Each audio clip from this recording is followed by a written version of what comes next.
سابق وزیراعظم اور پاکستان مسلم لیگ نون کے صدر شہباز شریف سے نومنتخب ارکان اسمبلی نے ملاقات کی ہے۔ پنجاب اسمبلی کے حلقہ پی پی 49 سیالکوٹ سے کامیاب آزاد امیدوار رانا فیاض کا پاکستان مسلم لیگ نون میں شمولیت کا اعلان اور قائد محمد نواز شریف پر مکمل اعتماد کا اظہار۔ نومنتخب رکن قومی اسمبلی وسیم قادر نے بھی پاکستان مسلم لیگ نون کے صدر سے ملاقات کی ہے۔ وسیم قادر پہلے ہی مسلم لیگ نون میں شمولیت اختیار کر چکے ہیں۔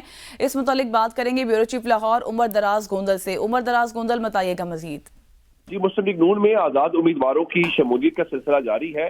پنجاب اسمبلی کا حلقہ پی پی 49 سیالکوٹ جہاں پہ آزاد امیدوار کامیاب ہوئے تھے رانا فیاض، انہوں نے مسلم لیگ نون میں شمولیت اختیار کر لی ہے اور انہوں نے لاہور میں مسلم لیگ نون کے صدر شہباز شریف سے ملاقات بھی کی ہے اور نواز شریف کی قیادت کے اوپر مکمل اعتماد کا اظہار کیا گیا۔ اس کے علاوہ حال ہی میں مسلم لیگ نون میں شامل ہونے والے وسیم قادر نے بھی آج مسلم لیگ نون کے صدر سے ملاقات کی ہے اور وہ مریم نواز کے ساتھ ملاقات کر کے آلریڈی پارٹی میں شمولیت کا اعلان کر چکے ہیں۔ شہباز شریف نے ان دونوں ارکان رانا فیاض اور وسیم قادر کو خوش آمدید بھی کہا اور ان کا شکریہ بھی ادا کیا۔ اس موقع پہ شہباز شریف نے کہا کہ ہم سب پاکستان کو خوشحال بنائیں گے اور عوام کی زندگیوں میں آسانی لائیں گے۔ پاکستان کو درپیش چیلنجز کا مقابلہ اتحاد، اتفاق اور قومی تعاون کی سوچ سے ہو سکتا ہے۔